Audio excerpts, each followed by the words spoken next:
This show is intended for all audiences, but some content may not be suitable for all listeners. Listener caution is advised.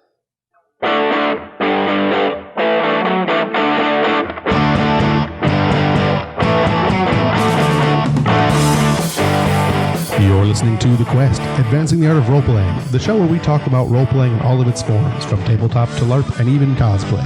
This is where we offer tips and tricks to role-players, new and old, hero or GM, and where we share our passion for role-playing and collaborative storytelling with you. The Quest is a proud member of the Dancing Giraffe Productions Network. You can learn more about Dancing Giraffe Productions at dancing.giraffe.net, and is brought to you in part by Geek Fan Expo, uniting geeks September 5th, 6th, and 7th, 2014 at the Doubletree Hotel in Dearborn, Michigan. You can find GFX on the web at www.geekfanexpo.com or on Facebook and Twitter at GeekFanExpo. Additional funding for the show is provided by MI Techmedic. That's mitechmedic.com. Browncoat Convention Photography on Facebook at Browncoat Photography and on Twitter at Browncoat Photo. And by the support of listeners like you. You can follow me, your host, on Twitter and Facebook at IRNerdivore, or you can email the show at thequest@dancinggiraffe.net.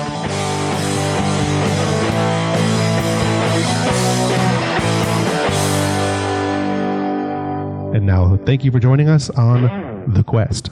Hello and welcome to The Quest, episode number 10. It's a kind of milestone, almost. Today we are going to be joined by another special guest. Special as in we described last time, as in a friend who hasn't been on the show yet. So before we get into that, let's do the news real quick. Evelyn is standing by with, I'm hoping, something good to talk about since, that's what we do.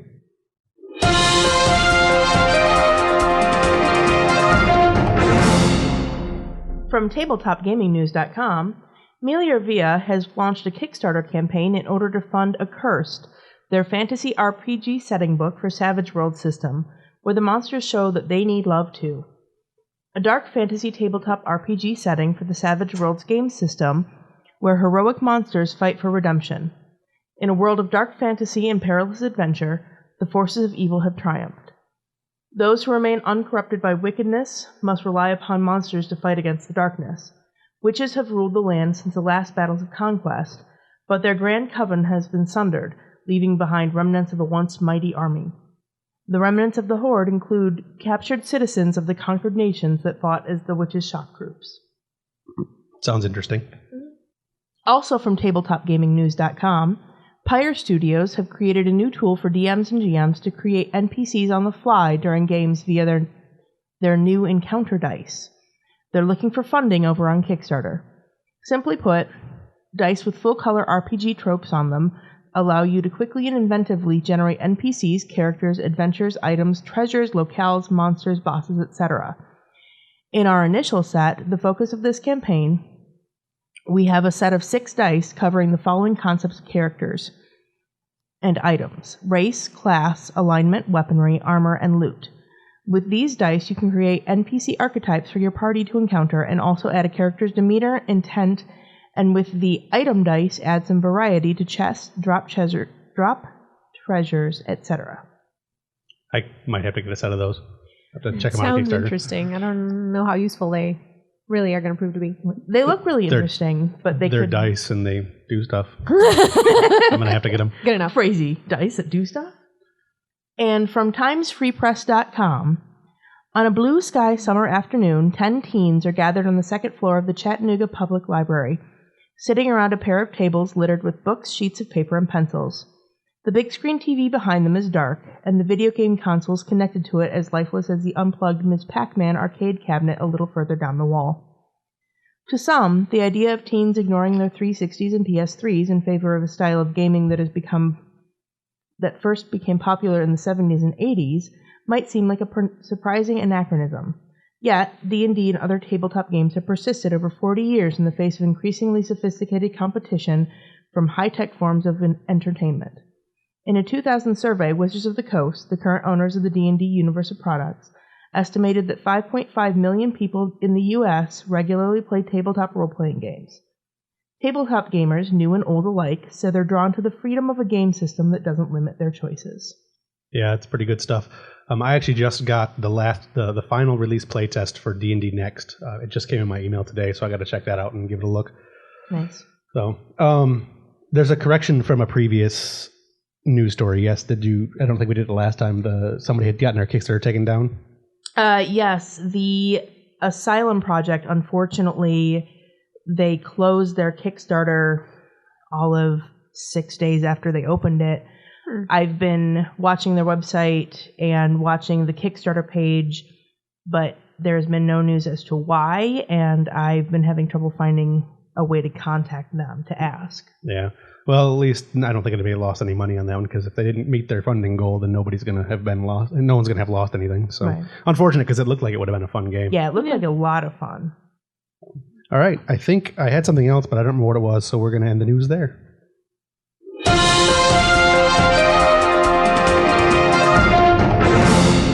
All right. We are today joined by Evelyn, Hi. Laura, Hello. and our newest guest, Eric. Hey, how's it going? Now, Eric is joining us for the first time, and probably, well, depends on how this goes. Maybe the last time, we'll see. Depends on how much we scare him away. But he's actually listened to the pressure. show, so he knows a little bit. So, Eric, go ahead and tell us why you can call yourself an expert, quote unquote, for gaming. Pretty much bounced my way through a lot of different Games Workshop stuff, a lot of different tabletop experiences, various systems and such. I've been LARPing for the past 7 years, and as far as I know, unless the Union has told me otherwise, I'm still my resident Universal Century Gundam Well, there you expert in the area. go. Gundam is not something I'm overly familiar with, although I used to go, when they were still doing the Gundam shows at the anime, what was that called? They used to do it at the University of Michigan. Their anime nights, but whatever they were, I used to go, I watched them quite a bit there. Animania. Yeah, Animania, yeah, that's what it was. So today's episode is about NPCs. Yeah, So- I don't really know anything about NPCs. I'm just here to be pretty. And on radio, it works fine. Oh, no, that was mean. So the first thing we want to talk about is statting NPCs. And among the statting of NPCs, obviously you want to make sure that you're not overpowering your party and whatnot, or maybe you do want to overpower them. But for you guys, those of you who have NPC'd before, do you prefer to play freeform NPCs or to run freeform NPCs that don't have necessarily a stat block? Or is it easier for you to have a defined stats and defined history and defined everything rather than making it up as you go? The only experience I have being an NPC is in a LARP setting. I like being given my actual stat block, because then I already know what my character can do. But I like having a little bit of free reign to make up my own history. I come at it pretty much the same way as Evelyn, just with LARP experience. For the most part, so long as I have a concept, I just kind of like to run with it. Right. As wide open as it is, I'll just wander into whatever.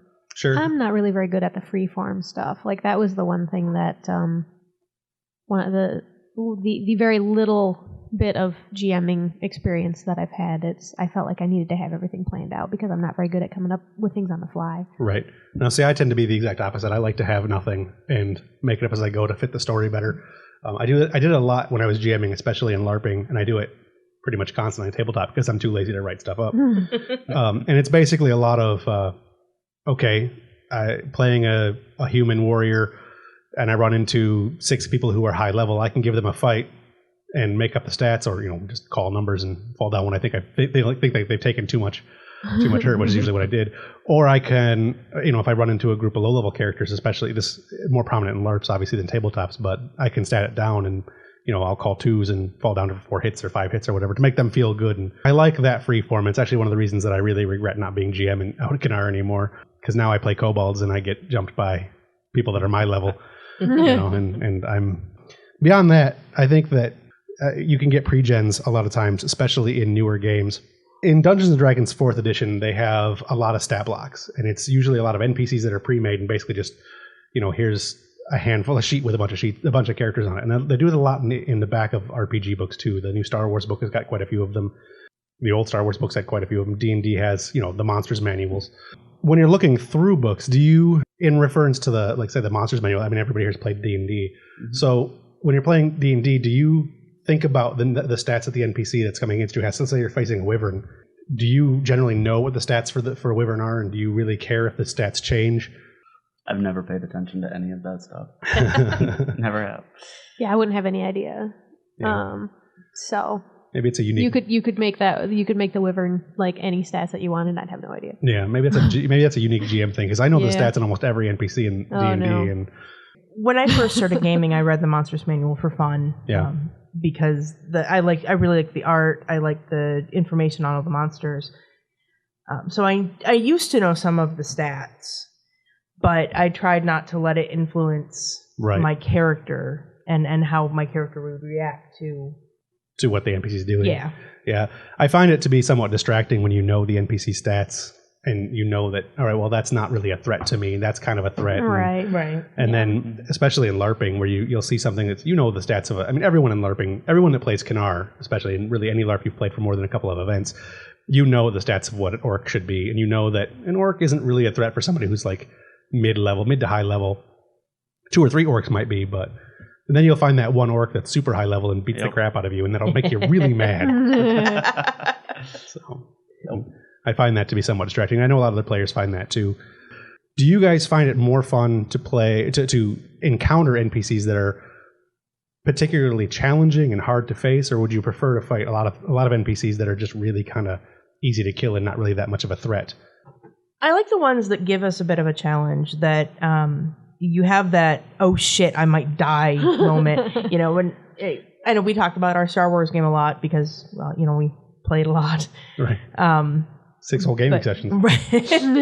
Yeah, but like 2 a week. Right. Yeah. But last night when, we turned around and there's the Eradicator. Right. My heart leapt up into my throat. I'm like, we don't got this. We haven't had this any of the other times we faced him. We are And so now we're trapped. screwed. Right.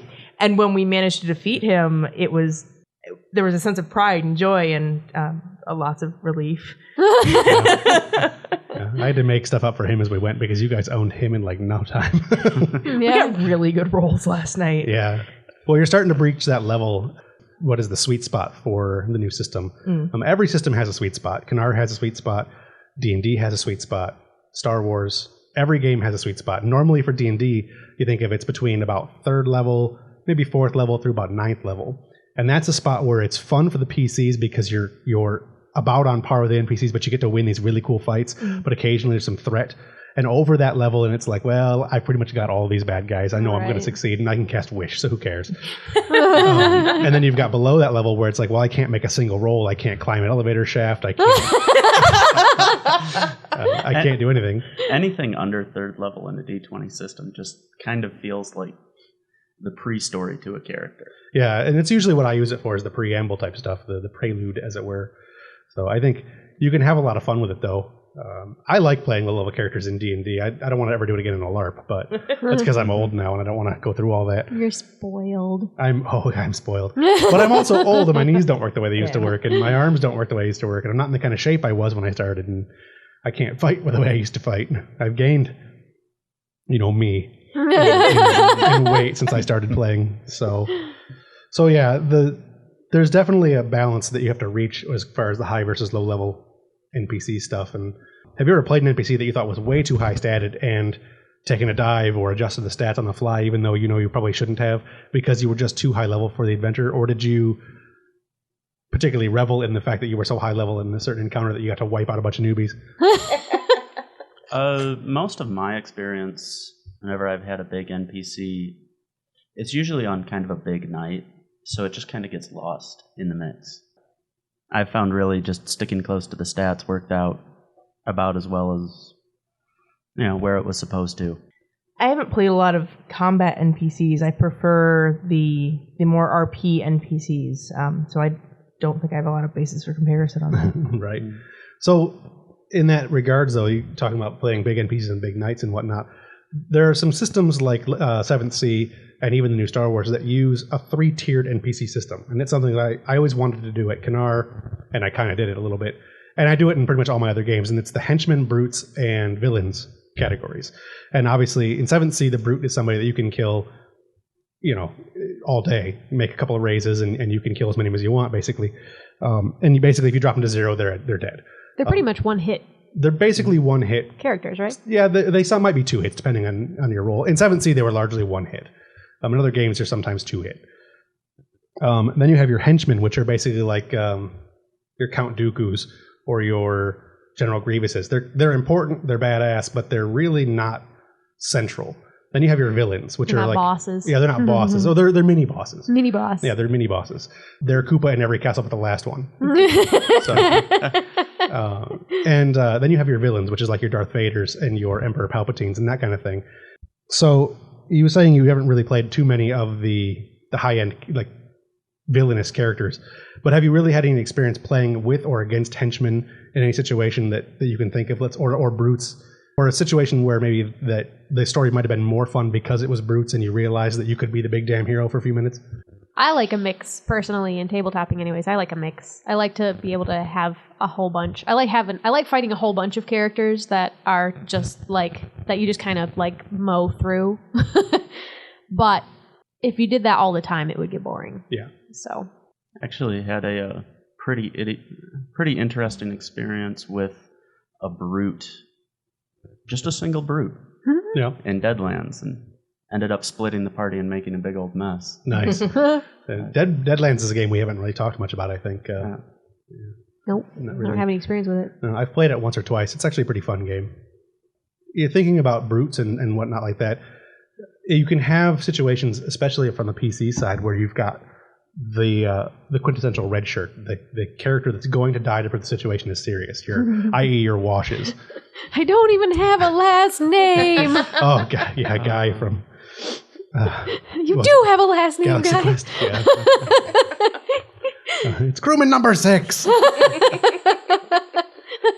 So do you think that it's, especially in tabletop, do you guys think it's necessary for that? And it's pretty much impossible to do in LARPing. Nobody cares about NPCs enough for them to really be a heart jerker when the NPC dies. But in tabletop, it can be. And have you guys ever been in a situation where you felt it was necessary, or the story could have been improved by possibly? One of my biggest role playing moments was in a vampire game when the GM killed off my sire, and it was hard. I sat at the table and just cried, tears down my face. I kept a journal for that character, and so when I went home later that night, I wrote my journal, and the only thing I wrote in the journal across both pages was "Face is dead," and I started crying again. Which then, when the GM read it later, he cried. Yeah, but it was very just monumental. Yeah. Yeah, I'm trying to think of one, and there's like nothing's coming up. The only real instance that I have for it is I used to run a game of Imperial Marines, which was a Star Wars game set in the old D6 system, where the players were all TIE fighter pilots. Basically, if you ever watched the show Space Above and Beyond, they were basically that, and they were climbing up a mountain, and some rocks began to fall. Just bad luck rolls. Some rocks began to fall, and one of the NPCs fell. And became paralyzed. And the situation of them trying to rescue him and everything else, Jeanette, who was one of our players at the time, was just bawling. She couldn't handle it. She actually got up from the table and walked away at one point. She was so upset. And I think it really enhanced the story to have this, technically red shirt suffer that way. And I feel bad for that NPC. But, sometimes it has to happen. You could think of brutes when you're thinking of brutes in tabletop RPG settings, or even in like a movie setting. You think of you think of Inigo Montoya when they're storming the castle at the end there, and the Count Rugen is there in the hallway, and the first time he gets to say the famous line to Count Rugen, and the 4 guards rush up and he kills all of them in like one round, is what I call it, as one round. Yeah. And that's essentially, that to me is what brutes are. So can you think of a time in your games where you can specifically recall thinking about it again, that you were fighting with something? You said you had the one brute in Deadlands. Mm-hmm. But in other situations like that, have you ever felt that? Goblins, yeah, that's a good one. Goblins Kobolds at Kanar. Goblins, yes, at Kanar, absolutely. Kobolds are most assuredly too. Especially when they're overeager. Yes. There's little that's more enjoyable than the younger kids that you've been LARPing with getting the urge to really, stick it to the old man, as it were, as goblins. Yeah. Yeah, it doesn't work out well for them most of the time. It really doesn't. It's fun though. That's really not brutes so much as not brutes by design, but so much brutes by level obscurity, not obscurity, but level, just level differences. So kind of fun. Brute by comparison. It's brute by comparison, yeah. So think about it then going on beyond that to reoccurring villains or reoccurring NPCs, largely in the villain category. Let's say Darth Vader. You see him, he comes on screen in the very first episode for a couple scenes, and it's, you know, you don't have to have any background for this NPC. You just know that he's the bad guy and you're afraid of him because how awesome is that? And obviously you encounter him several times throughout the course of the movies until finally you beat him. You don't beat him, Luke beats him. And then we get beaten by George Lucas because we watched the other three. He defeated us. Jeff has a little bit of bitterness towards some people. The fans are George Lucas's reoccurring villain. Oh. It's not fair. It's not. But anyway, I'm trying to get some hate mail. Has it worked yet? Feedback is feedback. No, I've gotten a lot of compliments and a lot of people agreeing with me. So I'm not really sure where it all comes from. I need to get on like the Force cast or something like that to really get some of that hate mail because those guys apparently get a lot of it. I did come across slightly off topic, but kind of on topic, when I was hunting for news or questing for news. Nice. I came across an article talking about a quote from J.J. Abrams that the next three are going to be authentic. Yeah, I tweeted that this morning. I saw that. Oh, maybe it was you that I saw. The next three Star Wars movies are going to be authentic. They're going to be emotional and authentic, is what he said. All right. So it wasn't in questing for news; it was questing for Jeff's Twitter. Yeah, that's right. I do that. Find me on Twitter, IR Nerdivore. Do it. Also on Vine shortly. So by authentic, does that mean it's actually going to be Kurosawa Samurai stuff? I'm thinking it's going to be a little bit more of Star Trek Into Darkness, and I'm going to be really pissed. And I'm going to have to... Don't get me wrong, I actually liked Star Trek Into Darkness for everything except it being Star Trek. Flare. Oh. If there's lens flare like there is... All right, that's another episode altogether. We'll do that in another episode. We're going to have We Hate George and Joss Part 2. I don't really hate George Lucas. I kind of hate Joss Whedon, but I really think that J.J. Abrams is one of those really overrated people. Like, just...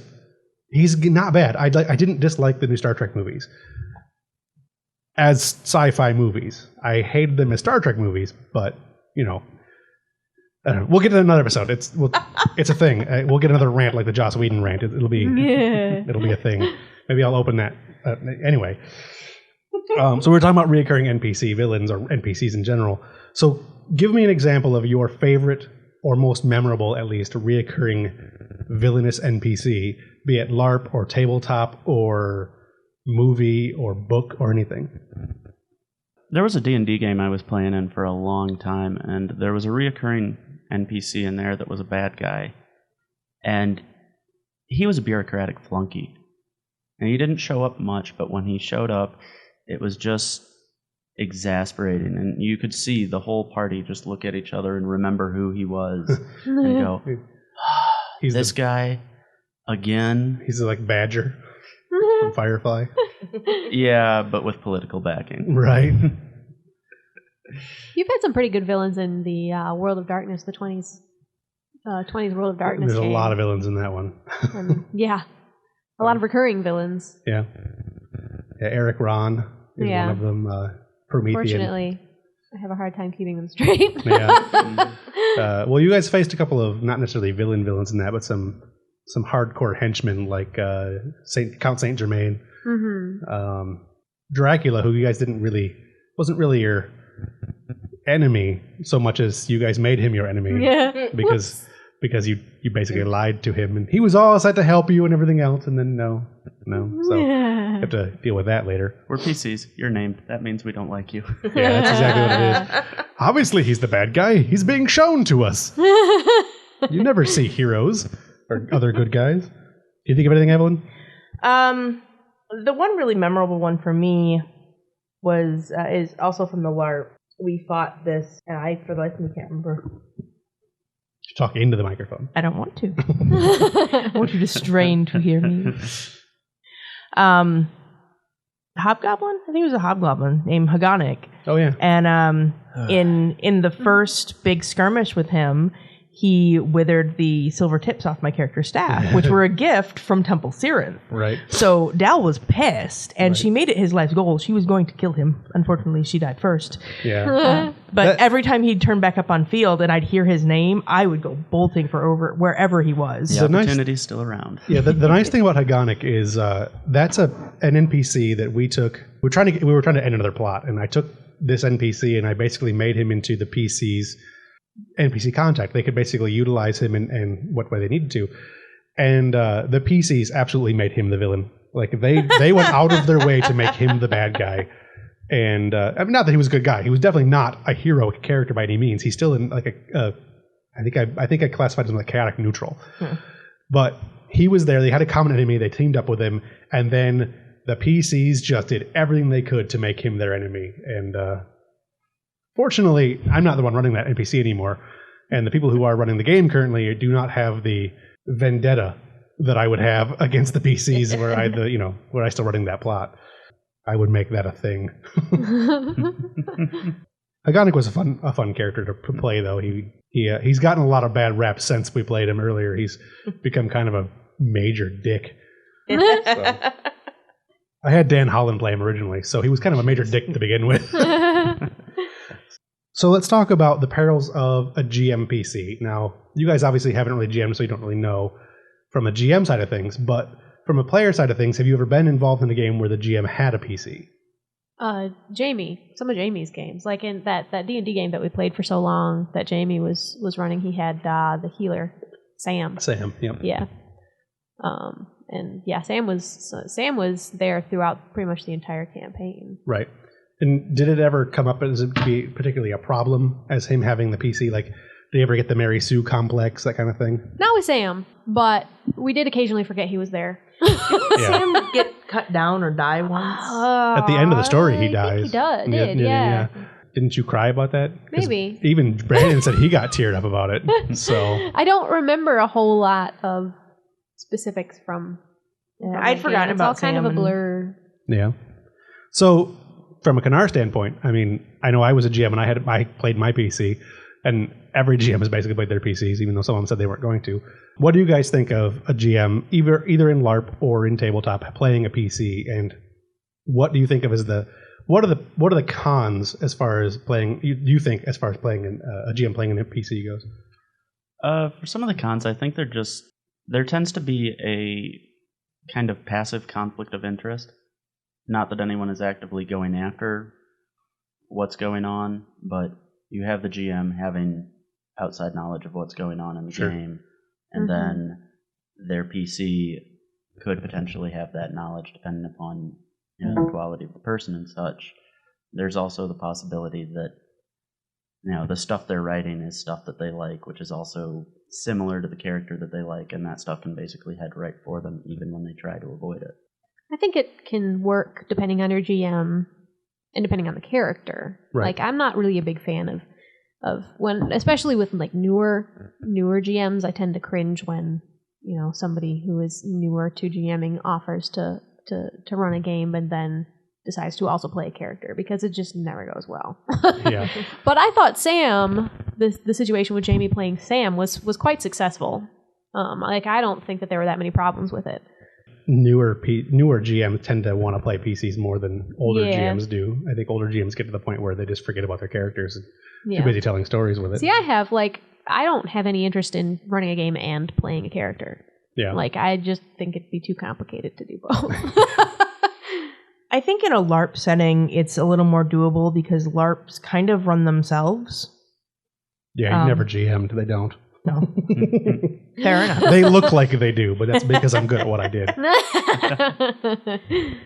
I think, well, at the very least, they run themselves more so than... That's true, they do. ...than a tabletop. In a tabletop setting, you're trying to keep your players engaged, keep yourself entertained, keep your character moving, keep their character moving, and unless you're doing just a really wholly collaborative tabletop, it can get tricky. Yeah. That's actually one of the reasons why LARPing seems to run itself, is because you get a lot more collaboration on a LARP than you do in a tabletop. Yeah. You've got, in a tabletop, you get a lot of collaborative story, but there's only 3 to 5 players and 1 GM. Yeah. Whereas in LARPing, I mean, we were averaging 102 players, 110 players an event. I had a staff of over 15 people. Well, and that I think makes a difference. It's not just you running the game, it's Right. you and your staff. So you could, if you have a good enough staff, you could assign them to do things Right. and basically say, okay, you guys run the game for a little while, I'm going to go play. Right. Right, which I used to do, and then everybody hated my staff. Yeah, it's fair. It's fair. Happens. It happens. One of the other things that I think happens in LARPing particularly is in any social situation, when you get over 6 people, you start to get factionalism. The dog wants to weigh in too. Apparently, he does not like the comments. Not That was factionalism awesome. in the sense of people at each other's throats, but you get that Sure. split. Yeah, start to you get two that social groups. migration. LARPing seems to take up more time with just figuring out what's going on because, if you have 50 to 100 people, that's a lot of different little groups and different Sure. little factions, especially within identified factions. Right. And then you get all this time eaten up by the dissonance created by the telephone game. Right. I found that it's about every 15 to 20 players you have in a game, you get one group. And that fits about right. I mean, you'll wax and wane. Some groups will be a lot bigger. Some groups will be a lot smaller. But sooner or later, they all end up about 25 people. It becomes difficult, especially from an NPC standpoint, of trying to figure out what stories those groups are telling each other and how to have an NPC interact with that story. Because, I mean, the hardest thing about LARPing, GMing a LARP, and NPCing in a LARP, I find anyway, is that there are so many different minds collaborating, but no one's talking to everyone about exactly. There's no one reporting anything. It's just kind of out there and doing. It's very alive, and that makes it difficult for NPCs to really know what's going on and to be able to interact with the story in a meaningful way for a lot of characters. I think you end up getting a lot of lag as far as the story being told, and the telephone game doesn't help that at all.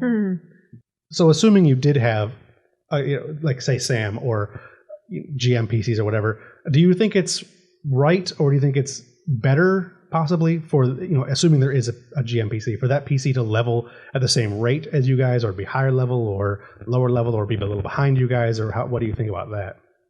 I guess it all depends on the design of the GM PC. If the GM PC exists for the GM to be able to play and run, then they should level as the rest of the characters level. Sure. If they're there to assist, then it makes sense for them to be a little bit higher level than everybody else.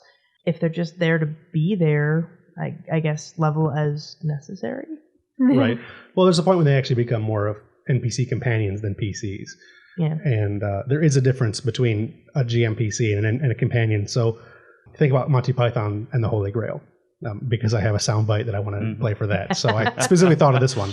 And you've got Monty Python and the Holy Grail, and you've got all the main characters. But Arthur is obviously the main character. But then you have all of the other knights, Lancelot and whatnot, and you have their companions that follow them around that are essentially, I guess you could call them PCs, but they're not. They're NPC companions, or even GM PCs, but they're PC companions. NPC companions, sorry. And of course, one of the most famous scenes with them anyways is... Message for you, son. I love that bit. So, use without permission, sue me. Or please don't. I don't know, is that owned by Disney yet? So you've got... I guess that's the difference. Is it a character that is there because the GM wanted to play a character, or is it an NPC that is designed to actually help the party? Like Right. Sam was more of was the party healer. Yeah. Right. But he was actually more of a PC than anything else. I mean, Jamie was actually playing him more as a PC style character. Yeah. But you think about, we talked about last episode, we talked about mentors and patrons. So an NPC companion could be like a patron or a mentor. So in the Star Wars game, we've got Master Kale, who is the Jedi Master who's working with Kellis, which is Derek's character. Which I keep forgetting he's there. Yes, and that's partially Like, because wait, we have 2 Jedi. that's because I'm not GMing as well as I should be for that game yet, because I haven't fallen into it yet. I'm still waiting to find my rhythm. But I think in that type of situation, it's less of a PC and more of a NPC companion who's there to help the party. Plus, we all know he's going to die at some point. So. Is he? He's a I know Jedi the way Master. you There has work. to be some sort of climactic Yeah. I know how you work. Okay. I think if he doesn't die, it's going to be because you wanted to be a dick because I said he was going to die. See, I just know how Star Wars works. Either he's going to be killed in this horrific way, and Or he's Callus going to go dark side. well, there's that third option. I figured either he's going to be killed in a horrific way, and Callus will be distraught, or Callus is going to go dark side and kill him, or he'll go dark side and kill Callus. There are several combinations of things that could happen. Or they'll both go dark side and kill the whole party. Yeah. But There's always the outside possibility he dies of old age and just passes on the mantle. Yeah. But I Not mean, very exciting storytelling, though. the thing is, though, to have Master Kale there for the entire time is not really an option because Derek's character has to become not an apprentice at some point. Right. So it works the same way in literature. Right. Like if you have a situation where your main character is being mentored by someone, right, that in order for the character to grow, the mentor has to be out of the picture. Right, and it happens. Some point. It happens in the original Star Wars trilogy 3 times, really, because you have the heroes. Star Wars is the classic hero's tale literature story. You have Luke and Ben. Ben dies. Luke moves on and begins to find himself, and then finds his new mentor, which is Yoda. And as you said, Yoda does die of old age, extreme old age, I would think. 900 years old. You reach. Sound like Frank Oz. You will not. Actually, you might. I don't know. But anyway, and then you've got the third one, which is his final hurdle to overcome, his final stepping out of the shadow of the past, and that's to kill Vader. So, I mean, you're right in a literary sense. In order for someone who has a mentor to be able to step out of that shadow of the mentor, something has to happen to the mentor. The mentor either has to step away, or die, or something. Right. And you write very literarily. Literarily? Literarily? Literarily. Is that the word? You know, for being a literal person or being someone who likes to write, I am a god-awful speller. It is horrible. I misspelled of. Of. O-V? O-V-E. Dove. D-O-V-E, right? Dove. Love. Huh? No. How about you spell love L-O-F? That makes sense, right? Laugh. Stupid. Laugh. Laugh. No, because laugh would be L-O-F-F. Logic in spelling, even bad spelling. There is no logic in spelling. I know, it's terrible. Not in American English. spelling, at least English spelling. We speak American here. American. So, I don't know where we were. Somebody throw something in about NPCs. GM NPCs. Oh, right. GMPCs. Or well, no, something. we were companion Yes. NPCs. So, I guess the question then would be, can you think of any stories that you've been involved in where you can directly point to a companion NPC and something that they did to advance the story? Everyone's just shaking your head no. It's a stupid question. Your questions are dumb. Your questions are stupid. None of us are GMs. This is a sort of GM heavy episode, but not really. Not really. So, all right. Well, if there's nothing there, then I suppose we go on to the next section, which is we can continue into that section actually. Talking more Star Wars because that's the rant we're on and that's the game we're playing. Other types of NPCs, from a movie standpoint, NPC companions would be like C-3PO and R2-D2. If you look at Star Wars, Episode 4, 5, and 6, and you've got R2-D2 and C-3PO, they're the first hero characters you see in the entire series. Like, you don't see Princess Leia first, you see R2-D2 and C-3PO. In fact, I think they're the first characters on screen. I think they get the first lines in the movie. I think so. Yeah. I'm trying to think what the first line was. I think we'll be blown to pieces. I don't know. I used to know that. I used to know I could quote the whole movie line by line. I could tell you the name of every NPC that got shot. I could tell you everything. You're such a geek. Yeah, I know. And Han didn't shoot first. Guido never shot. Put that question to rest. Because if Jeff said it. No. I agree. He never shot. He never shot. I have the DVDs of the original theatrical release. Yep. And in the original theatrical release, Greedo never shoots the freaking blaster. Right. So the Han shot first crap needs to stop. He didn't shoot first. Greedo never shot. I knew eventually we would get to that. I've been waiting. I'm actually going to do a Star Wars episode of IR Nerdivore. It's going to be the first or second episode is going to be of the IR Nerdivore podcast. Is going to be Star Wars. And then I'm later on in the show, like maybe episode 7 or 8, maybe 10 or so, I'm going to do Star Trek versus Star Wars. And I'm gonna lay some ground rules because there's way too much nerd involved in that. And nerd fights are just chick fights with fat dudes. So I don't want to get into that. But we can talk about in Star Wars games or in other games you've got the droid characters. You can make an argument, at least in Star Wars, that the droids are the main characters. They're the ones telling the story. They're the narrator. Or I'd say there's a difference between a narrator and a main character. Yeah, I don't think the narrator necessarily sure, but is. They're the focal character, I should say. They're the ones that are the center of this, because everything is happening through their eyes, essentially. Okay. The audience character. I want to say Rosencrantz and Guildenstern. Guildenstern. Whatever, shut up.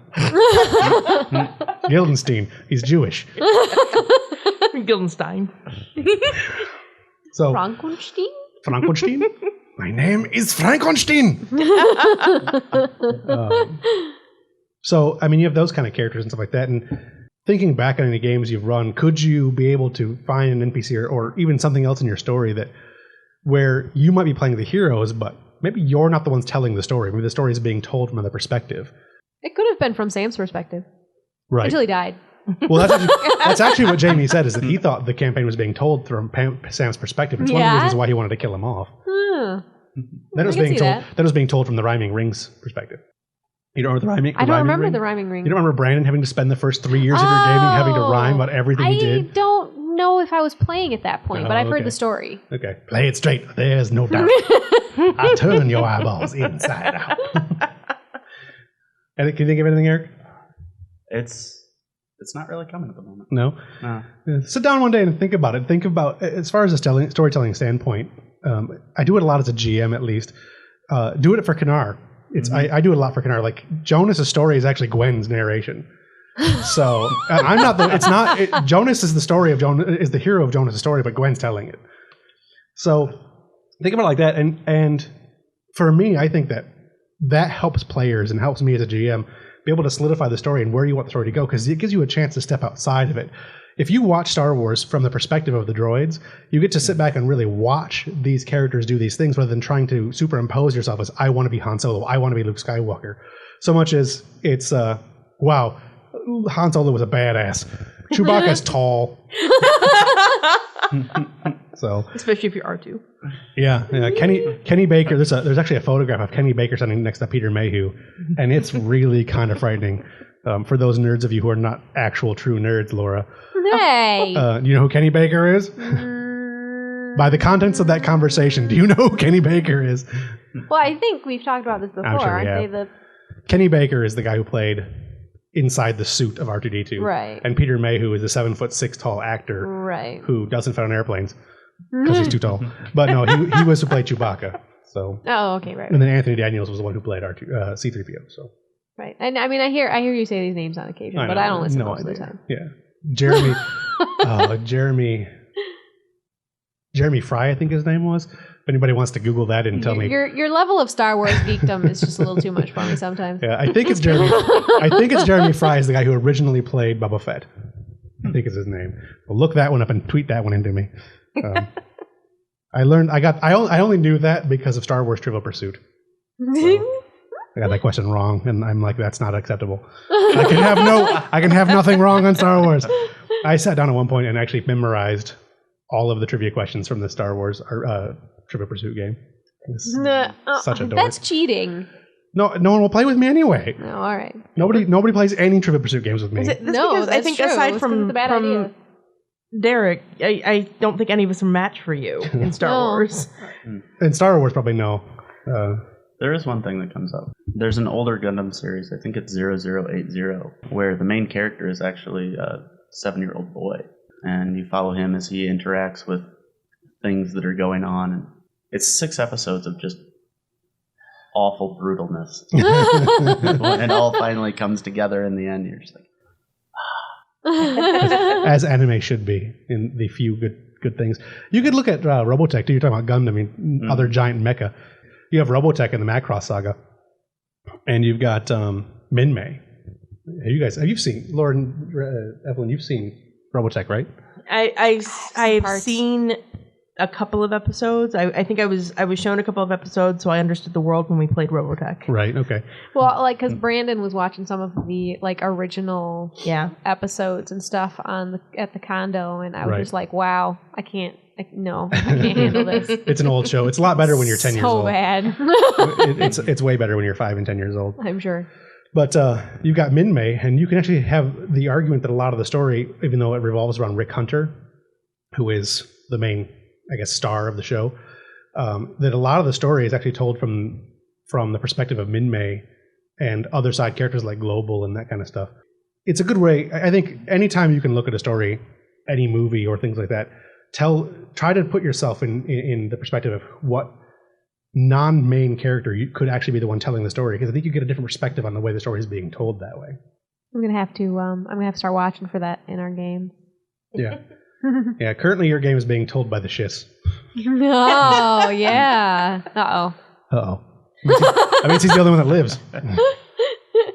Might be time to kill off the Shiss. That's another example Good luck. Yeah. That's another example We of a PC, or a GM type PC or companion PC, or companion NPC, I should say. The Shiss is on board the ship. He's obviously not a PC. He's not actually working with you guys, and he doesn't seem to really like you guys that much, or it's all about money for him so far. And what's going on in that room? Yeah. But I told you, I'm about to start like hacking his little lock that he put on the door. well, something slipped last gaming session that you guys all mentioned, but none of you did anything about so far, which is he let I'm slip. not a Jedi. I don't. He's not. Whatever. Well, all right, but he's still. You guys are still facing off against the Empire, and he let slip that he was working with the Empire. Yeah, but we're kind of just working against the Empire because of money too. Yeah, that's fair. I mean, Evelyn and I. I've just decided I like him, so I ignore the comments. You guys are gonna come to head with the Republic soldier and the Jedi at some point. I can see this happening. Yes, probably. But it's an interesting thing because now you've got what is almost a Mary Sue character. I'm trying not to let him be a Mary Sue, but he's almost a Mary Sue type of character. Yeah. Where he can basically, you pay him, he resolves the situation for you. And I'm trying to find a balance for that to be able to keep him in the party as a story element, because I have some very specific story elements I want him to do, but not to get to the point where he is basically controlling, becoming the focus of any story, or you guys become reliant on him. Right. There's a point in GMing where you have to worry about your PCs becoming reliant on either an NPC, or more readily they become reliant on technology. Technology in RPGs can become, or even in storytelling, can become an NPC. Serenity in Firefly is the 9th character, or the 8th character, however many characters there are. It's one of the characters. And you have the Enterprise and the technology from Star Trek that is basically another character. Have you guys ever been involved in games where you thinking about it logically and thinking back on it, that you've become too reliant on magic, or too reliant on technology, or too reliant on one specific thing or NPC or whatever to solve everything for you, rather than trying to problem solve everything yourself? I know what happens in Kanar. I don't know if you guys have done it, but I know what happens in Kanar. I know as a lower level player in Kanar, I was very reliant on my magic, and when I was out of slots, I didn't know what to do with myself. Right. Did you ever leave the field when you were out of slots? I think once at like stupid o'clock in the morning. Yeah. I think that there's potential for that to happen in the Star Wars game. There's been a couple of times where there was like Brandon needing equipment and everything, right, because he's Republic soldier, right. So because he's asked a few times, can I get this and can I get that, and right. It's there's risk there to become dependent on that kind of thing. There's also risk to become dependent on the Shiss character, because if he's the problem solver, we have something we don't know how to handle, we just go to the Shiss. I mean, it's not really your characters don't grow by relying on an NPC. Correct, right. That Deadlands game, actually, the character I had was basically a trucker, and I had this kitted out semi-truck that was just rolling death. Right. And after about 2 sessions, all of the encounters ended up being on foot.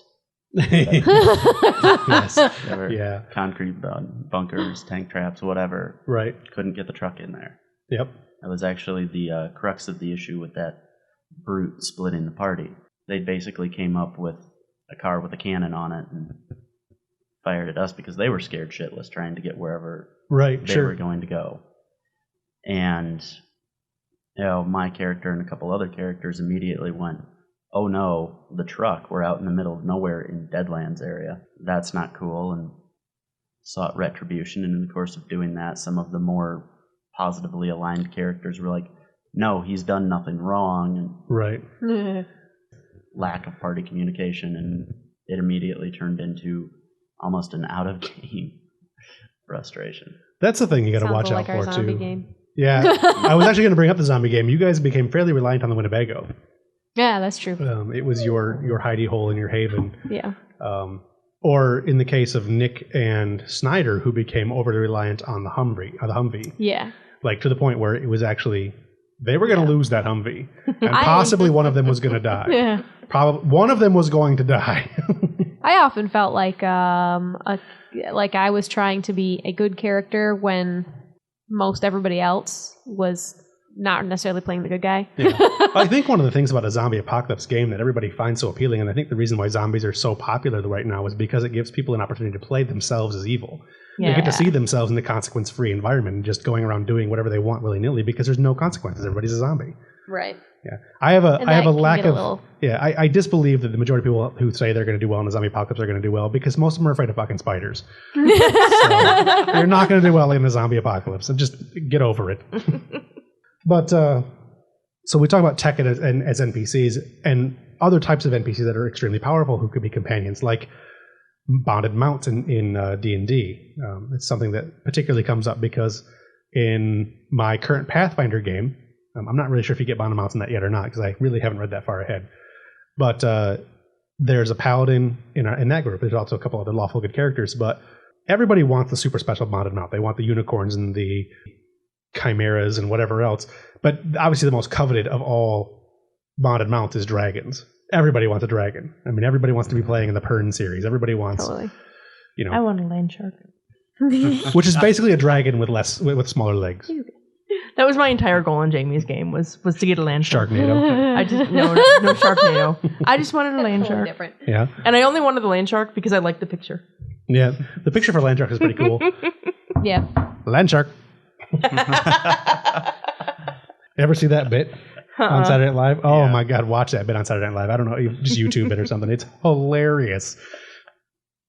Hello? Candygram? No, Candygram. Yeah. Land shark. Oh! Ah! I know, it's pretty funny. I'm just visualizing the whole thing in my head again right now. That and cheeseburger.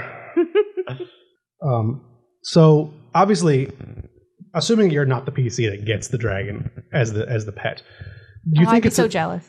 Yeah. Do you think it's really a mistake for the GM to give something like that to a character, like not necessarily a dragon, but any kind of special, like really unique bonded mount or weapon, or like in the L5R game, Brandon had the swords. I don't think either one of you played in it, but he had the swords that could heal, and he even had a sword that could resurrect at one point. Well, I think it was the same sword, it can but be yeah. a mistake because I mean you want your PCs to be at least semi-similar levels of power, and if you give one PC something that completely offsets that power balance, then that can make things difficult. Right. I think it's all right as long as, like you were saying, keep the power balance. Like when we started our game, you told Brandon, like, okay, you have a set of troops. Right. Derek's got a lightsaber, Ab's got a ship, Laura's got a droid. You get troops. So we all started out with something big. Right. And if you're going into a campaign where you're not starting with something but you're earning it, right. As long as the character does something to earn it, not Sure. just I'm a paladin so I get a mount, boom, I can see that. this is what I want. Right. Yeah. Do you think it's an indication maybe that character has become the center stage and you guys have become the background character where this other PC has kind of become the hero? Not always. Ended up playing in a Dark Heresy game where somebody had the urge to be a pretty princess, and They got to be their special butterfly. they got to be their special butterfly. Ended up getting some really fancy armor and everything else, and the rest of the party pretty much banded together, let that person do their princessing, and just went about the business. Yeah. Yeah. I don't know. If you give a character a dragon, It's like if you give a mouse a cookie. You do it the way I'm just saying. I think that a dragon is different than some really badass armor. Sure. You know. Sure. I actually did this in a game. I actually gave the PC paladin a dragon as a quote unquote a bonded mount. But I let the dragon be a PC. Oh yeah. And I let the PC be played by Derek. Yeah. And Derek, being the total dick that he is on occasion whenever he talks, he never let the paladin ride him ever.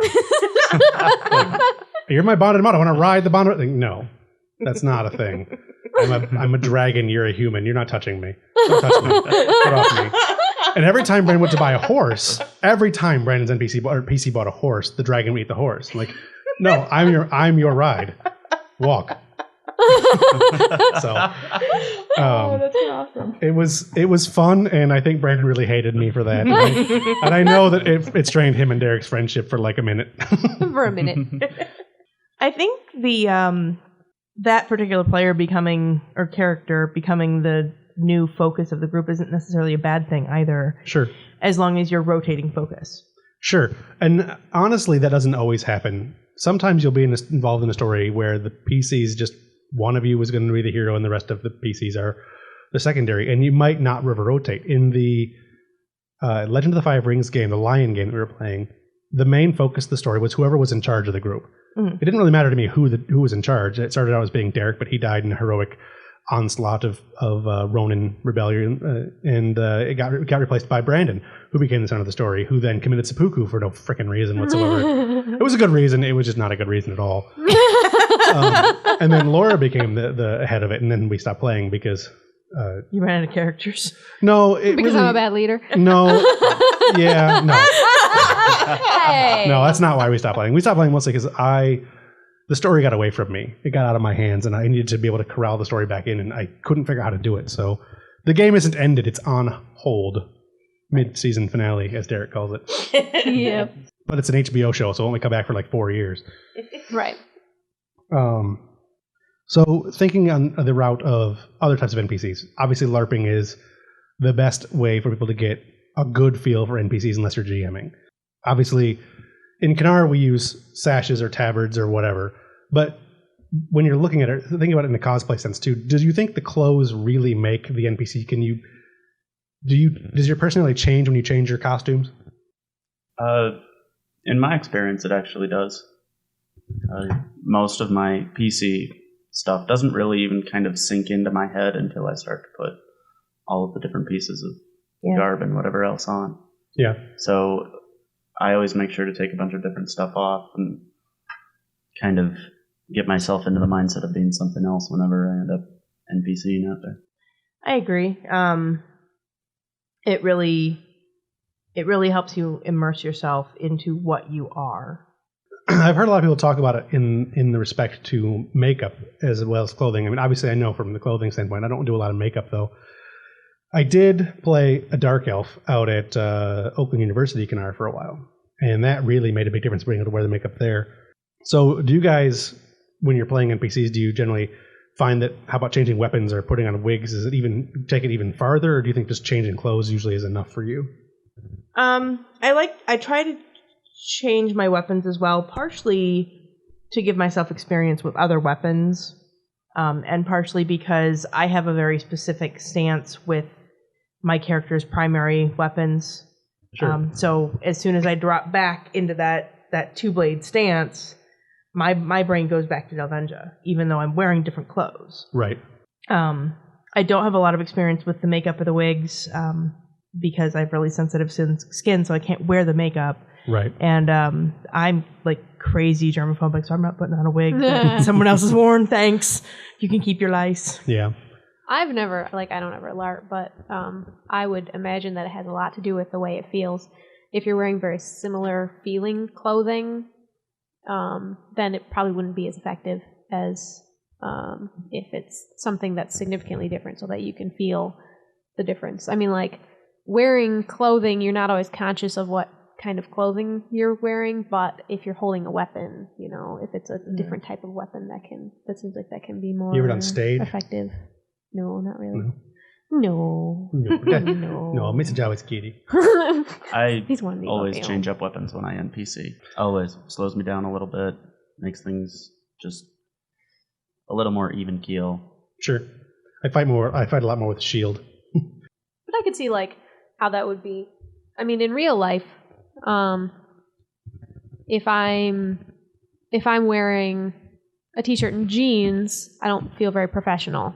You know, to be really professional, I feel like I need to be wearing some professional clothing. Sure, right. Because otherwise I feel kind of scuzzy. Yeah, it does. I know putting on a suit makes me feel a lot more adult. Yeah. Right. So you talked about earlier, Eric, you talked about when we were talking about GM PCs and whatnot, you talked about the potential for metagaming. So let's discuss the potential for metagaming really with any NPC. Like, you know, an NPC is there, you're automatically going to switch to a mentality. A Kanar, it's different, kill it. Mm-hmm. Whereas in tabletop, it's not always that, but a lot of times it's in our Pathfinder game, one of the NPCs has a Z in his first name or in his name. So obviously he's the bad guy. So I mean, how much of that do you think, from a PC standpoint, do you think is? I think it kind of depends upon the atmosphere of the game. Because of the high amount of NPCs that hit the field at Kanar, I think Kanar falls into that habit very easily. But some of the other games I've played, there's been a certain amount to which, if there was an NPC around, you took your time, you figured out what they were about, got to know them, and kind of played ball. Also, there's certain indicators based upon the encounters that you run into as to, oh, this is combat, oh, this is whatever. Right. I mean, if you see an NPC in a situation and the next thing you know, the GM says roll for initiative, you automatically go, oh, that guy's the bad guy. Yeah. Sure. I think even when in a LARP setting, even when it's not, it's a different kill it. It's at the very least, it's a different. I don't trust it. So if I see you, Eric, in front of me with a sash on, I'm not going to think, oh, this is Eric playing a new character. Let me go greet him and be nice. I'm going to approach you and just kind of sniff around you for a bit until I figure out who you are and what you do and what your motives are. In Kanar, you have a problem too a lot of times that you see somebody who's wearing probably different garb, probably different weapons, yet you still think of them as the PC, or you think of them as, you know, Ed always plays goblins and always sneaks into places. So do you, from a LARP standpoint especially, do you guys see somebody playing an NPC and think that NPC is going to be a certain way? We mentioned, we don't use the term anymore because neither want to play, but the DSOs and the SSOs and to a lesser extent the JSO, so the Jamie-shaped objects and the Dugan-shaped objects and the Stark-shaped object. Because for a long time, you know, if you saw Eric Stark playing an NPC, you knew it was some big bad NPC. Yeah. Or I guess Dan Holland's a good example too. You knew during Travis's big plot that if Dan was playing an NPC, it was probably going to be a big combat NPC that you were going to have to fight and it was going to be really tough. Do you guys do that as LARPers, or is it something that you notice yourself doing, you try to stop to do, or is it not something you necessarily notice that you do? 6 in one hand, half dozen in the other. It comes up sometimes, other times you kind of just try and look the other way on it. Right. Do you find it to be harder to for certain people, or is it really more just the mood you're in at the time? I think it's kind of the mood you're in at the time. There's some stuff just from my experiences LARPing where was I going with this idea? Yeah, that happens a lot. Yeah. Everyone's staring at you now. Yeah, I know they are. Well, I can't remember the idea, but I do have a funny story, so that'll pick up. This is the one time I probably should have metagamed. I went out to play an NPC for a little while, just pick up a couple points, and myself and Jamie were playing Shambling Mountains. Oh, always fun. So we had some fun with that. We ran around, we did our thing. I got dropped, you got dropped, we respawned again, and we got dropped again, and we respawned again. And that third time around, I kind of hit that point where I was like, you know what, I think I'll go back and play my character for a little bit. Sure. So, you know, I switched myself around, get Garp back up, head out to play my character. As I'm making the walk out, I look over my shoulder down the trail, and about like 40 feet back is a Jamie-shaped shambling mound. So I moved faster, and I had the sense that if I made it to town, it would find something else. Right. And it would stay there and everything would be fine, and I could just ignore the NPC and be like, well, I don't know what that is. I just know that I don't like it. Right. Yeah. Nobody came out. It followed me right back to Tribeland and just laid me out. Yeah, Jamie's good at being persistent. Yep. Yeah, that brings us to another topic that we want to talk about. You were talking about getting, playing an NPC for a little while just to get some points. Mm. The topic of rewarding NPCs, rewarding people for playing NPCs. At one time, Kanar used to reward people for NPCing by giving them a tag. Every NPC you played, you got a tag for. The tag is worth 1 experience point.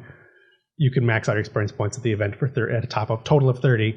You got 6 per day, and so on and so forth. So you basically get, 12 or however many points? I think it was 12 points per event in NPCs. Do you think it was fair for people to be able to play 12 or 13 kobolds over the course of an hour and get 12 points? Or do you think it's more fair the way it is now, where it's time-based? So if you're playing an NPC that's just one NPC, but you play that character for 5 hours, you get the same amount of points as a guy who plays 700 kobolds in the same amount of time.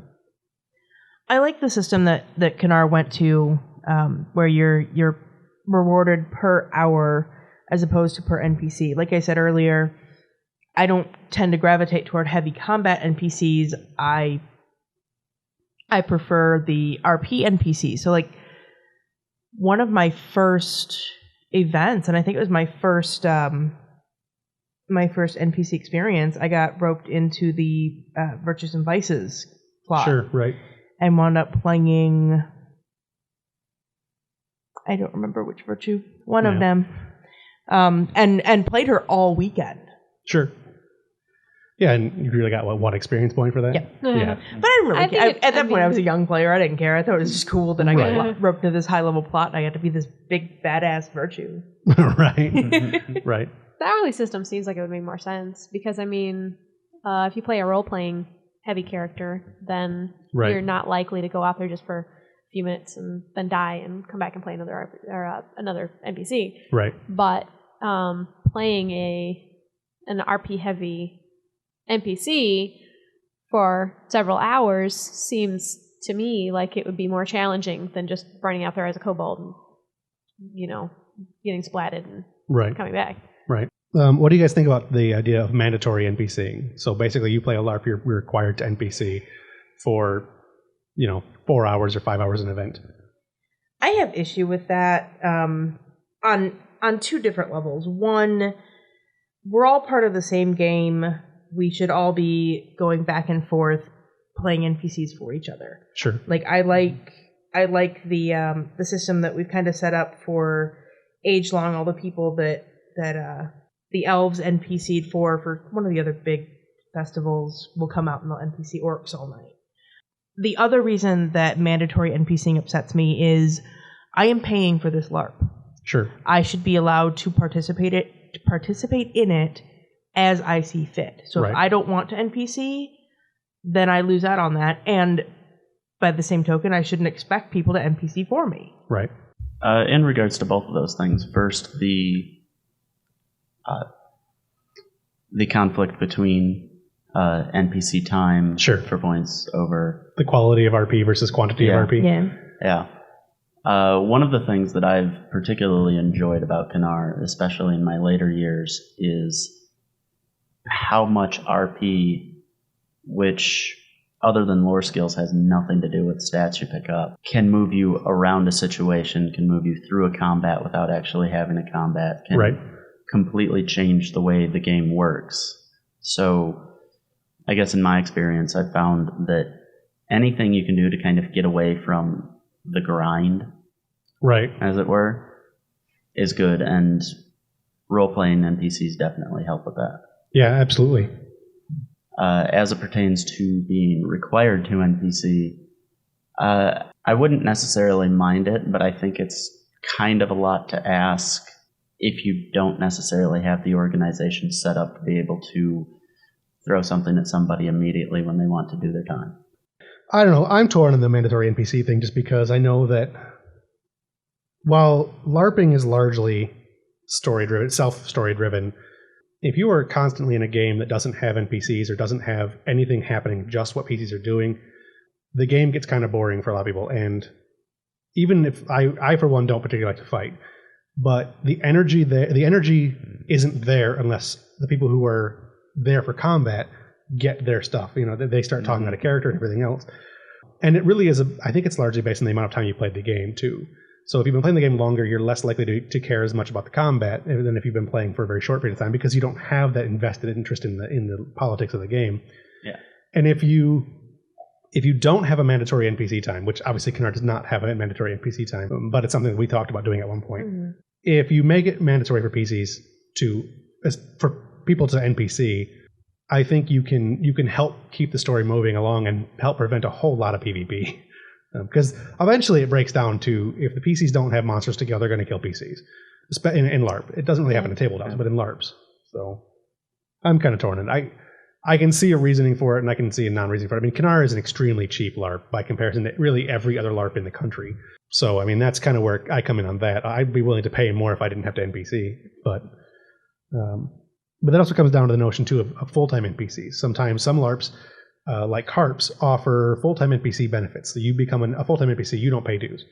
So you are required to NPC for however long they need you for in every event that they need you to NPC, and you really don't get a chance to play your character. But if you do that for a whole year, you don't pay your dues. You get a whole lot of experience points. You get coin. You get, treasures. You get whatever it is you need. A bunch of rewards and stuff, and you get a year off, or possibly partial dues for the next year or something. Do you think very many people would do that though? People do it a lot at Carps. We instituted something similar to it at Kanar, and nobody did it.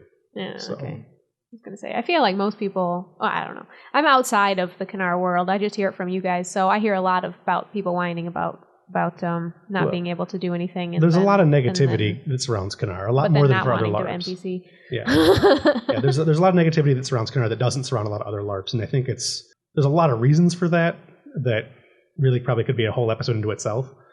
But I think that the Kanar community is different from most LARP communities. I think it's much more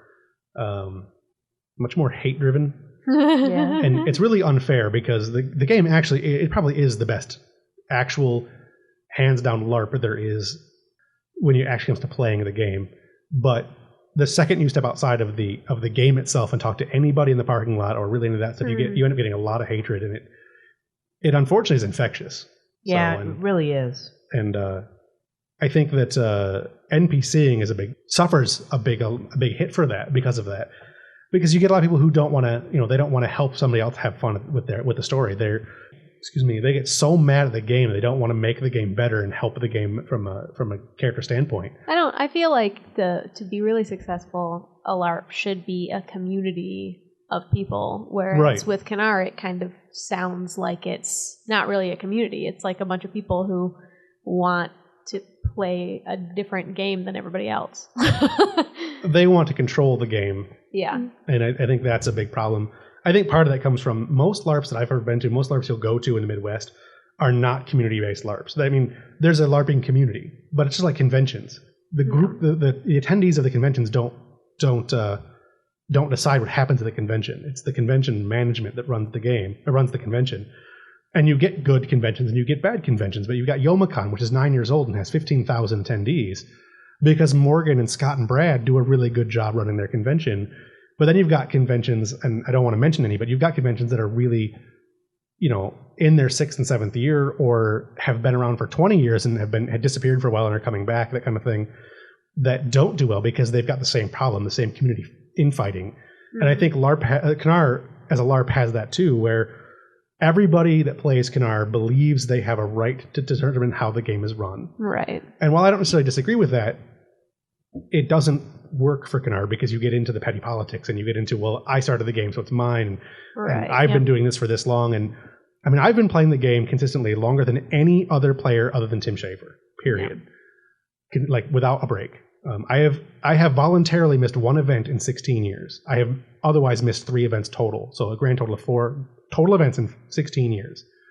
I've run the game as GM for almost 9 years. I've been on staff since the 3rd event I came out to. And yet, I still don't think I have the right to tell people how to play that game. I think I know more about how to play that game than a lot of people do, but it's not my place to necessarily tell them unless they're listening to my podcast, which is the whole point of the podcast. So, Sharing Reveal wisdom. Your purpose. Yes, my real purpose is tell Kanar people how to be people. How to be people. How to be people. Some Kanar people need to be told how to be people. It's true. There is a lot of that, and unfortunately, the politics in Kanar really do drag the game down, and it's the reason why I didn't attend the last event, and it's one of the reasons I'm not attending this event. The other reason I'm not attending this event is because we're going out to Grand Con. But Yay! I'm excited. yeah, but I don't know. I think that kind of bitterness really does hurt the game, and I think that's one of the reasons that the full-time NPC initiative that we created didn't work in Kanar. But there's an obvious NPC shortage in Kanar, and that's why I brought up the mandatory NPCing. I think it would, for at least a little while, benefit the game greatly. Beyond that, we can talk about. I mentioned it a little bit earlier, jokingly, that NPCs are almost, especially in tabletop, are almost always. Actually, I think it's more prevalent in LARPing. Actually, are almost always villains. They're almost always there to do harm to you, because you almost never see the bystanders. You never see the police officer that's, whatever, and you never see the bystanders and the news reporter, and you never see any of these characters. Do you guys ever find that to be odd that you don't ever picture them, or do you picture them in the back of your head and think about them that way, or they just don't ever come up? I think I picture them in the back of my head, but I don't pay much mind to them. If we're in a tavern scene or something like that, I can see that there are other people there. But unless I'm using them for some sort of mechanic, like when we were in the cantina, I definitely made a note of the people because I was listening to find a new job. Right. Most of the time, you don't really flesh out an NPC unless they have something to contribute to the story. Right. Yeah, because otherwise that'd be a lot of work for the GM. Yeah. Well, you end up if you don't do something with it, you end up with Man of Steel, where you're tearing down trillions of dollars worth of New York City, and how many. I actually read an article that talked about how much damage was done and how many lives would have been lost in that movie. And it would have been cheaper to move to New Orleans. Just to move all of New York to New Orleans. It would have been the greatest disaster in American history. Like over 2 million people would have died, and trillions and trillions of dollars worth of damage would have been done. It just, is that anything you really think about in your tabletop games that you've played? Or? Some of the ones I've played, there's been little things that have come up here and there. The Dark Heresy game I was in, I had a character that roughly got referred to as an evil Hermes. Okay.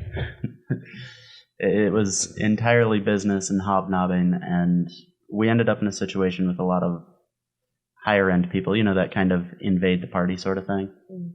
And I talked to a lot of people there that kind of maybe turned into eventual influences or potential other things, but for the most part, no, they were just people, talking about taxes and the peasantry. Yeah.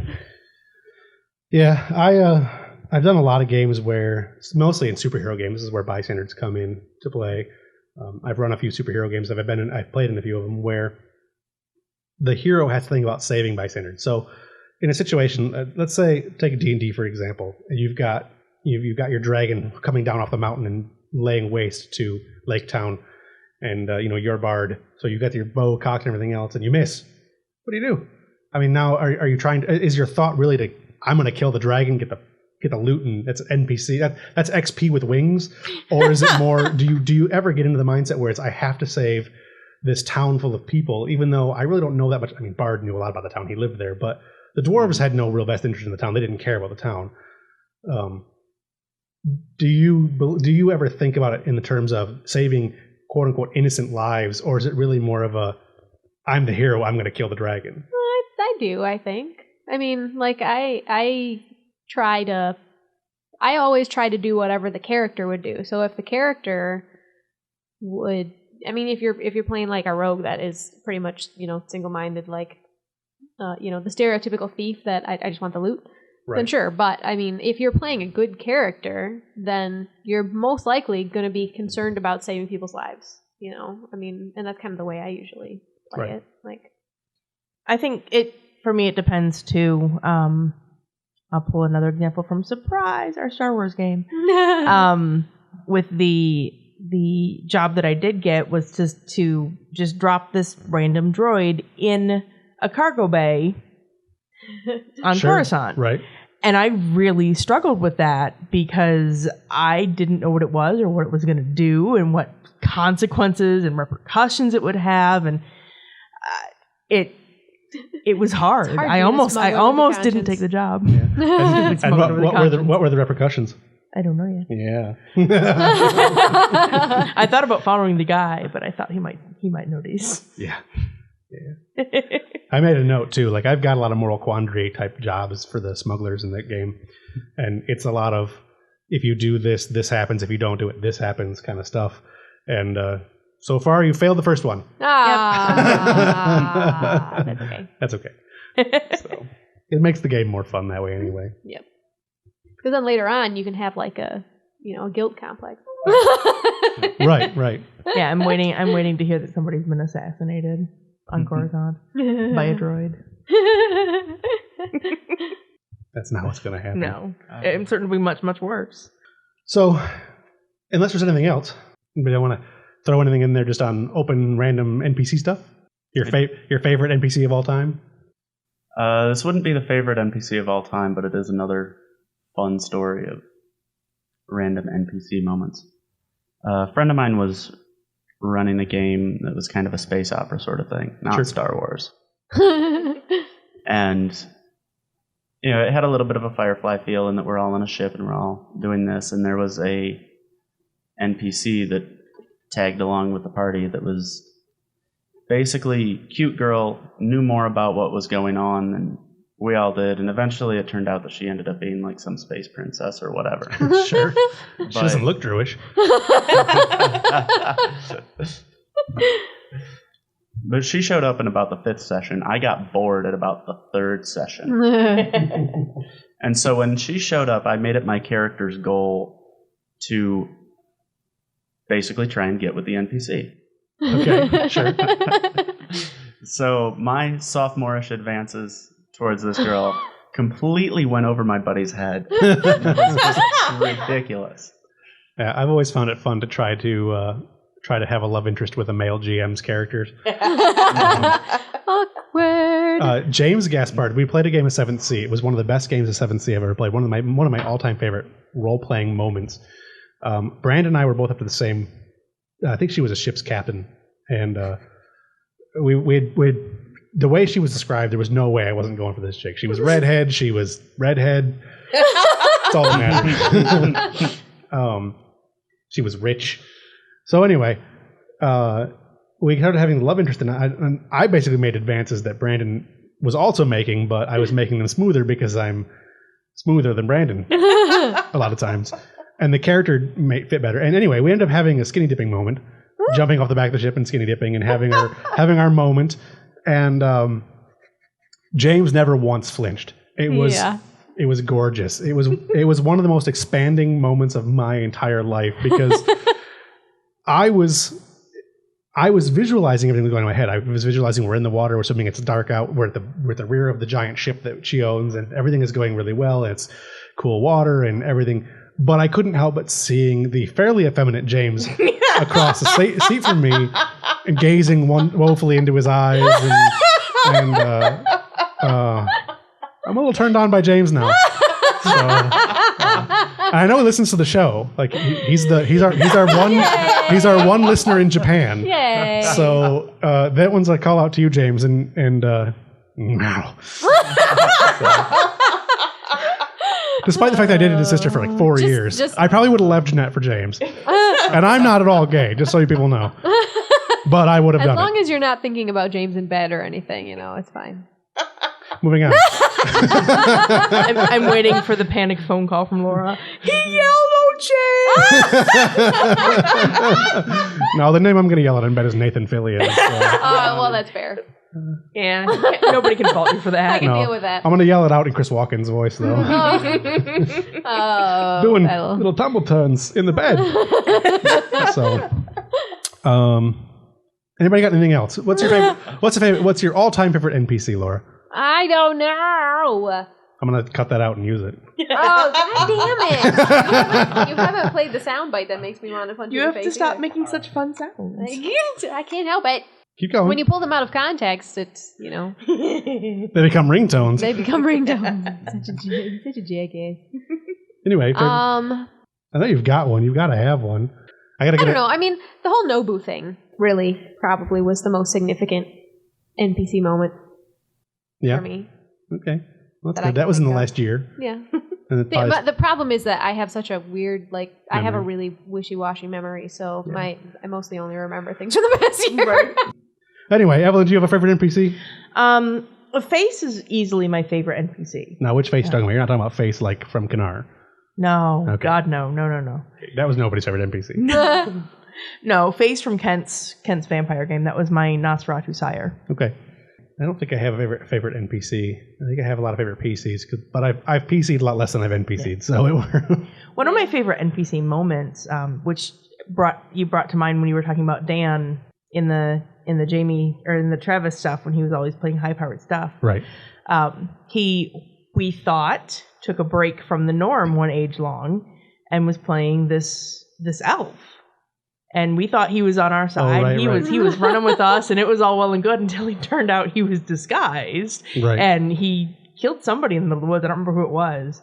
And when I heard about it, because I wasn't there for the killing. When I heard about it, my first thought was, "Wow, Yeah. nicely done, Dan." I think my favorite Kanar NPC I've ever seen is actually a Dan NPC, and it was the jester for I remember you Metreon's. guys talking I about that. hated that jester. Oh, he was such. so much. I loved him, but hated him. I was playing an NPC that night, and Dan freaked me out. Yeah, he was Like, creepy. I knew he wasn't going to kill me, but I remember Dan saying that he actually felt a little disturbed by playing the character. yeah, he doesn't want to play that NPC again because it was like it took a part of him and warped and twisted it. Spent so much time That was during around that the time- period just out in the woods. yeah. Wasn't that around the time that the Batman one came out with Heath Ledger playing the Joker? I think it was a little bit before that. Mm-hmm. Was it? Because Yeah. I feel like it was. I remember him comparing.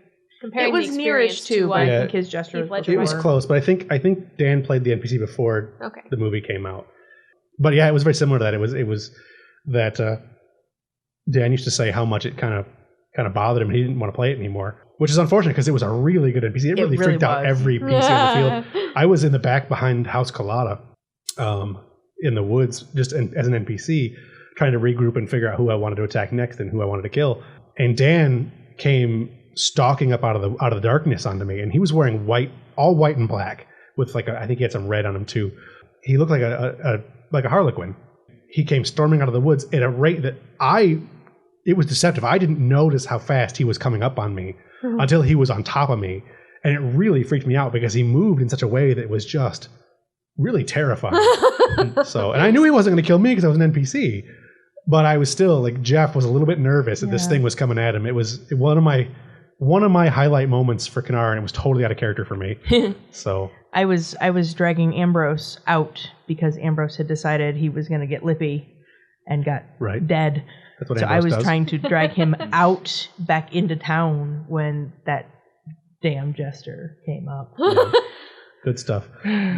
So, anyways, we don't have much else there, so let's get into thanking our sponsors today. We want to thank Selkie Smooth, and I said it's Selkie this time, not I Silky. know. I'm There so you proud go. of you. Silky Smooth. You can find them at www.selkiesmooth.com. That's SELKIESMOOTHE.com. .com. We've also got Brown Coat Convention Photography. You can find them on Facebook at Brown Coat Photography, or on Twitter at Brown Coat Photo. You can also Google around and find Life and Still. They've got some good stuff on the website. I want to thank My Tech Medic, Tech Medic. That's MITECHMEDIC.com. Beyond that, we want to thank, of course, GeekFan Expo. This weekend, GeekFan Expo is going to be at the Michigan Renaissance Festival. You can find them wherever they will be at there. And if you find them at the Michigan Renaissance Festival and you get one of the flyers, you can talk to the Intrigue Factory, which is one of the groups that's going to be working with GFX, putting on some shows and whatnot. You can get a 20% discount from them, a promo code for 20% discount on tickets. Tickets are now on sale at geekfanexpo.com. We're also going to be at Grand Con this weekend in Grand Rapids, I think at the Prince Center at Grand Rapids. Find Grand Con at grand-con.com. If you meet us out there, it'll actually be me and Laura that are going to be out there. If you meet them, and obviously the show's coming out the day we're going to be there, which is Saturday. If you meet us out there, you'll also get a coupon code for 20% off. Otherwise, you'll be able to catch us at YomaCon. We're going to have a table at YomaCon. Again, tickets are on sale now. You can find them at geekfanexpo.com. I'm not there yet. We got to do a final thought yet. So the final thought for tonight is NPCs are people too. So I didn't write anything. Basically, don't ever take an NPC for granted. NPCs are there to help you tell a story. They're there to be a part of the adventure with you.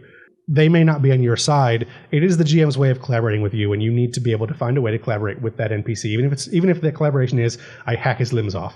It's very important to remember that NPCs, and this is a big one for you LARPers out there, NPCs are not just mindless XP tags. They are characters. And if you're playing an NPC, for you LARPers, put some actual thought into it. Don't just run in every combat mindlessly and die, because you're doing yourself a disservice and not getting good role-playing in. And you're doing a disservice to every single player that you encounter, because you're not giving them an opportunity to roleplay. You're just giving them something to hack and slash at. And if we wanted that, we'd just play video games. So with that, I want to thank Eric for showing up today. Hopefully he'll come back for another episode, one that we actually have some topics to talk about. We want to thank Laura and Evelyn, of course. And yeah, I think that's all I got. So long, and thanks for all the fish. Baby, please don't go. Baby, please don't go. Baby, please don't go back to New Orleans. You know it hurts me so. Baby, I'm way down here. You know I'm way down here. Baby, I'm way down here in a rolling fog. Baby, please don't go.